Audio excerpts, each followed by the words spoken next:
Richarlison has entered the building. I was feeling pretty locked on my GW1 Team selection, and I pretty much am on sort of 13 of my 15 spots. But Richarlison coming in will completely change things. Welcome to the Gianni YouTube show. Hope you guys are well. I got no Liverpool, which means no Salah. I got no Arsenal defence. Cool with that. I got triple City.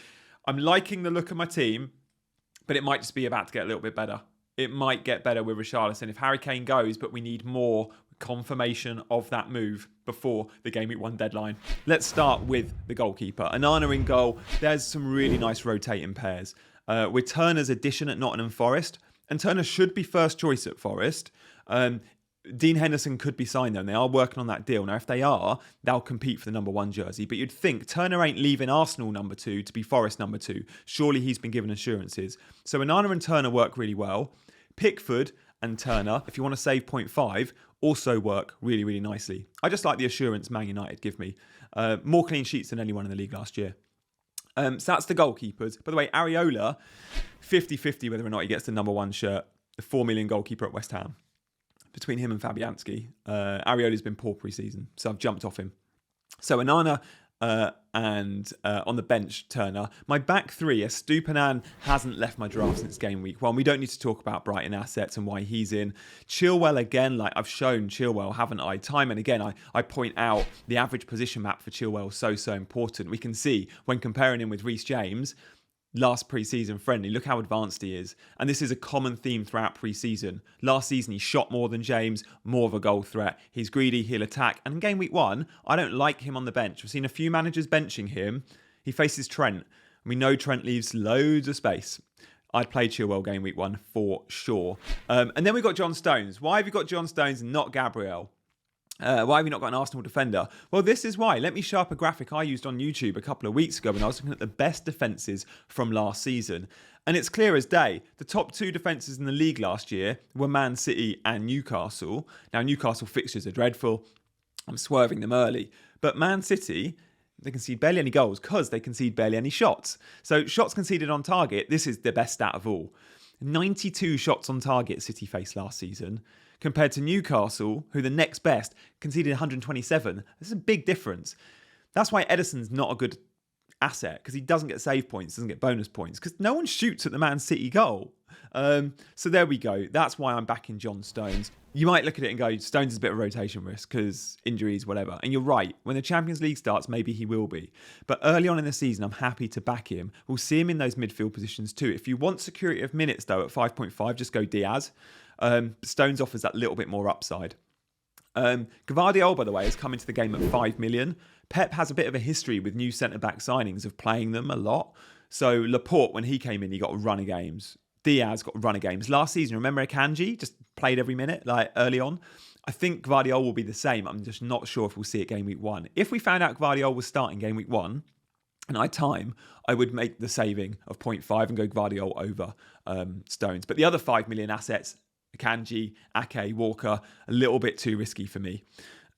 So there we have our backline. What do you reckon? Let us know in the comments. And by the way, guys, thank you for the liking and subscribing. I've noticed so many new subscribers to the channel in recent weeks. That is awesome. So do hit that subscribe button if you're new around here.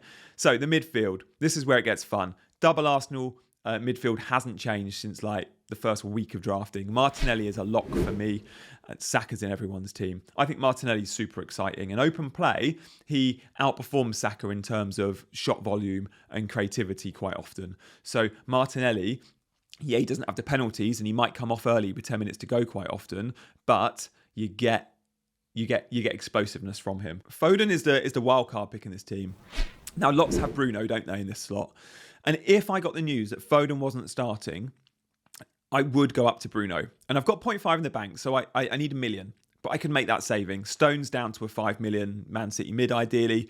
Foden up to Bruno. There's your 1 million saved with the 0.5 in the bank.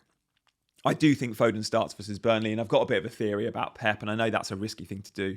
This season, I think Foden will start a ton of games, and I think he'll start a ton of games against easy opposition, especially the low block teams where you need a little bit of guile to get in behind. Foden offers that. Now, in the Cup finals, in the Champions League, as we saw in the Community Shield, Kovacic and Rodri is a nice midfield too. They're in talks to sign Paqueta as well. That could affect Foden minutes in the middle. But Paqueta and Kovacic aren't Foden in terms of final third creativity. And I think against the likes of Burnley and against the likes of Fulham and Sheffield United, which City have these fixtures early on, we'll see Foden getting minutes. So I'm happy to risk it. But obviously, if we had news he weren't starting, I would have to, with a heavy heart, bring him out. But I like having a wildcard pick in there. Matoma's the other one, 6.5 mids. I think Mbomo is the most popular amongst the FPL community. I get it. He's on penalties. But do you trust Brighton attack to score more goals or Brentford attack to score more goals, given the fixtures and given the teams they are? I'm fully happy to back the team here. I'm forgetting the individual. Because look, Eze, Diaby, you could look at Mudryk for a fun wildcard pick. And look at all these 6.5 options. There's loads of them. Solly March at Brighton. But I fancy Matoma for minutes, I fancy Matoma for fixtures, but I also back that team. Brighton will create a ton of chances. But there is one potential clanger here, and that's Harry Kane. If Harry Kane goes to Bayern Munich, and it looks like a fee has been agreed, 94.5 million, what does that do to the Spurs number 9? They ain't going to buy someone. They don't need to. They've got the Brazil number 9 ready and waiting in their squad, and Richarlison just becomes a starter for me. Now, what's happened when Kane hasn't played pre-season? Richarlison's been the 9. It ain't like, oh, maybe we'll see some there, maybe there'll be a false 9, maybe whatever. No, Richarlison comes into that 11 if Kane's not in it.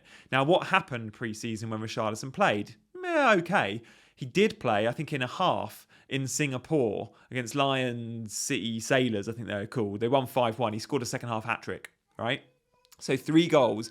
And off the back of that hat-trick, Postecoglou was quoted saying, he's always in the right areas. I've got a lot of time for him, and he's one of the players I'm really looking forward to working with. This is Richarlison. You try to picture players playing the football you want to play, and I certainly think he can. Richarlison is a 7 million midfielder in FPL, going to be playing, if Kane leaves, number 9 for Spurs. Now, I'm going to be waiting, and hopefully pre-deadline we know more about Kane and if he's leaving. And if he is, and if he's gone, then where does Richarlison fit into this team? What do you reckon? There's 2 options. I've got money in the bank to go Matoma up to Richarlison. Very simple, very easy. 100 million will be spent. That's your transfer. Or you go Foden out to Richarlison. That saves me an extra 0.5. That gives me $1 million in the bank. That $1 million in the bank allows for Colwill to become Reece James, who I think is going to be on penalties for Chelsea. Chelsea new captain. So, 2 options.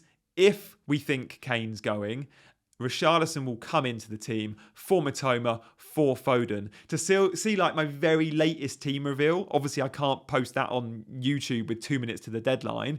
Check me out on Instagram. I will be posting it on Insta at like 28 minutes past 6. Haaland we don't need to discuss. He's my captain. Ollie Watkins, I think we probably do. When Gabriel Jesus was out injured, we all thought, okay, we can move to Nkunku, we can move to Darwin. Watkins was sort of on our radar, and Nkunku's now injured. Darwin hasn't started the last 2 pre-season games for Liverpool. He's a non-event. And you look at it and go, Watkins is the next best thing. I don't feel like I'm settling for Ollie Watkins. I think Watkins is a brilliant option. But he wasn't in my plans early on, and I'd be lying if I said he was. It does give you, after 8 million, there are no strikers priced between 8 million and Harry Kane at 12.5. So you can sell Watkins for pretty much any striker in the game. So again, you've got that flexibility. And look, the fixtures are good. Game week 1, Newcastle away isn't good on paper, but the counter-attack could suit Watkins. But then they've got a couple of nice fixtures. So I'm happy to back him. And pre-season, he's been scoring goals for fun. He has been missing penalties, though. As an owner, I'm hoping Ollie Watkins isn't on penalties. I don't think I've ever said that about one of my players. Like, if Villa get a penalty, I don't want that to be Watkins, because I just see minus points. I think he's missed 2 pre-season. Let's talk a little bit about the bench, because most have got a 4.5 defender in their squad, and there are good 4.5 options. You could go Botman and ride out the tricky fixtures for Newcastle. You go for a Villa defender like Pau Torres, and I think Villa are underrated defence under Emery. You could go for the wildcard pick, which is a Doji at Spurs, left back. He's 1% owned, guys. He will get forward and be a really good asset. Udogi's on my radar. I just don't think we're going to get too many clean sheets from Postecoglou early. His teams are told to attack. And he'll start at left back, Udogi. Or you go Colwill. And Colwill, again, lowly owned, but he will start for Chelsea. The new number 26, John Terry's number. He's going to play alongside Thiago Silva in a back four, central. But we have a little bit, I think, of potential goal threat from Colwill, who wasn't known for scoring goals in the past, including at Brighton. Pre-season, a couple of times, in at the back post, he missed a couple of sitters from corners. I think Colwill, watching him in the under-21s, I think that's a major part of his game he's working on, is his aerial threat in the opposition box. And I think Colwill, at set pieces, will be really dangerous because he's got brilliant timing on his headers. He's got good movement. He's got a leap. He's an explosive lad. So Colwill one to monitor, might get a bit of goal threat from him too. And Chelsea fixtures from Game Week 3 are so good. So I'm happy with double Chelsea defence. If I could afford Reece James, I'd go there. I think he's going to be on penalties, guys.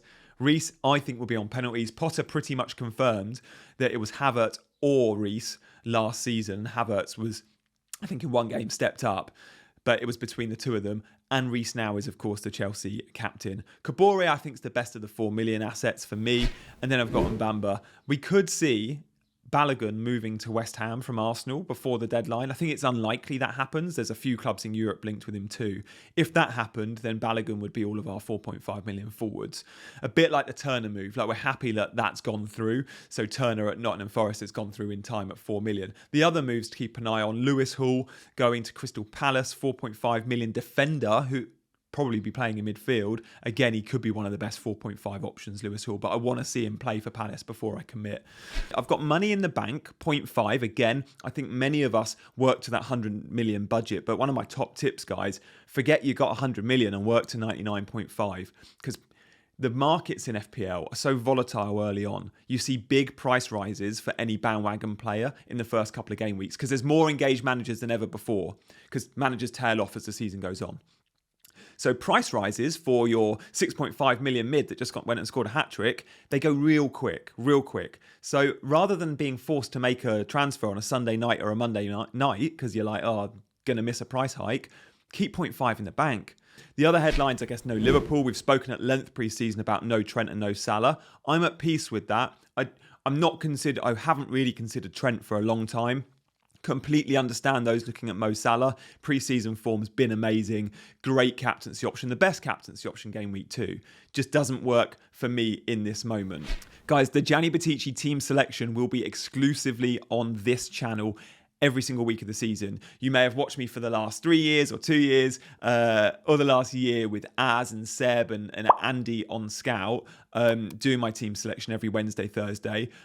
That's now moved onto this channel, which I'm really excited about. So make sure you're subscribing to get my team selection every week. I will see you very soon. Good luck for Game Week 1. Just remember, it's what you do with your transfers after Game Week 1 which really matters. So don't put too much pressure on yourself for this team and this deadline. Go well, and I'll see you.